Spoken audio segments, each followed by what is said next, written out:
misalkan saya sendiri itu ngelakuinnya itu mungkin pertama tuh kita cari dulu sebab masalahnya itu seperti apa, karena setiap organisasi memang betul setiap organisasi pasti ada masalah sendiri masing-masing.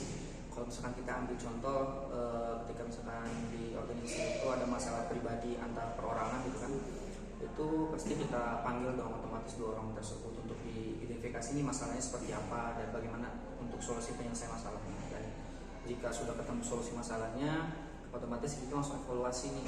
Evaluasi itu supaya kejadian seperti ini tidak terjadi lagi kayak gitu. Dan kalau misalkan nggak terjadi lagi seperti ini kan otomatis organisasinya menjadi lebih sehat dan bisa berjalan dengan baik. Itu salah satu yang bikin organisasi lebih maju.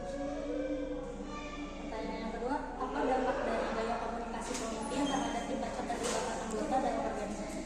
Oke, tadi apa? Apa dampak dari gaya komunikasi pemimpin terhadap tingkat keterlibatan anggota dalam organisasi? Oke, kalau menurut saya pribadi ya selaku ketua mungkin untuk gaya bahasa dan segala macam itu sangat diperhatikan, karena memang pribadi orang-orang di organisasi itu kan beda-beda. Ada yang baperan, ada yang memang sudah dewasa untuk apalagi kalau kita bisa bilang profesional dalam organisasi. Kenapa kita harus penting menjaga tutur bahasa itu supaya anggota kita itu tidak atau merasa nyaman lah di organisasi seperti itu. Ketika misalkan orang tersebut tidak merasa nyaman di organisasi kan otomatis entah dia mau keluar ataupun leha-leha untuk berada di organisasi.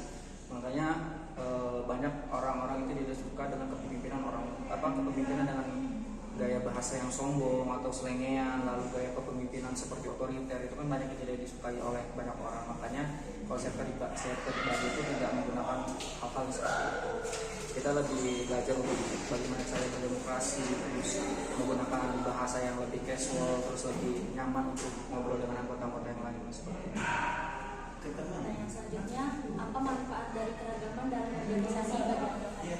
Kalau untuk keragaman otomatis ada sisi negatif dan positif ya. Kalau misalkan kita ambil dari positifnya, mungkin keragaman itu sangat penting, karena ketika misalkan ada organisasi hanya pro saja seperti itu, tidak ada kontra, itu mungkin bisa dipertanyakan ada keganjalan apa dalam organisasi. Jadi kalau kita bahas efektivitas daripada keragaman tersebut dalam organisasi itu sangat penting. Pertanyaan selanjutnya, apa hubungan antara nilai-nilai pribadi, anggota, dan budaya organisasi? Mungkin itu juga sama ya, nilai-nilai pribadi seseorang itu dengan budaya itu kita contohnya misalkan budaya organisasi tersebut kan banyaknya organisasi. Misalkan kita ambil contohnya organisasi tersebut punya budaya ngaret. Nah, budaya ngaret itu kan banyak orang yang ngaret juga ataupun enggak gitu kan. Nah, kalau misalkan ada orang yang enggak ngaret, itu salah satu bisa merubah budaya organisasi yang ngaret. Jadi sebenarnya ada dan positifnya lah seperti itu. Jadi mau soal ini. Bagaimana peran pengakuan dan penghargaan dalam memotivasi anggota? Apresiasi lah bisa kita bilang ya. Apresiasi itu sangat penting untuk anggota-anggota kita, apalagi ketika misalkan memang di organisasi tersebut telah melakukan kegiatan atau apa, kita wajib untuk memberikan apresiasi kepada anggota-anggota kita untuk lebih memotivasi mereka lah untuk kegiatan seperti itu. Jadi kalau misalkan ketua-ketua di luar sana yang memang nanti ketika ada kegiatan tadi tapi tidak memberikan apresiasi kepada anggotanya, itu patut dipertanyakan gitu, karena kasihan juga kan anggotanya karena mereka sudah meluangkan waktu. Bisa dikatakan organisasi ini sebenarnya sukarela bukan paksaan gitu. Jadi ketika misalnya orang tersebut sudah bekerja dengan baik, sudah sewajarnya harus kita berikan apresiasi seperti itu. Baik, pertanyaan terakhir, bagaimana organisasi dapat mengintegrasikan nilai-nilai inti ke dalam proses rekrutmen dan seleksi? Oke. Mungkin kita lihat dulu organisasinya seperti apa. Kalau misalkan di PMI sendiri, saya selaku KSM PMI ya ketuanya, mungkin kita kan menganut nilai-nilai kemanusiaan ya. Nah di situ tuh kita dijunjung tinggi untuk tidak membeda-bedakan ras tuh, tidak membeda-bedakan agama dan suku, karena semua manusia itu sama.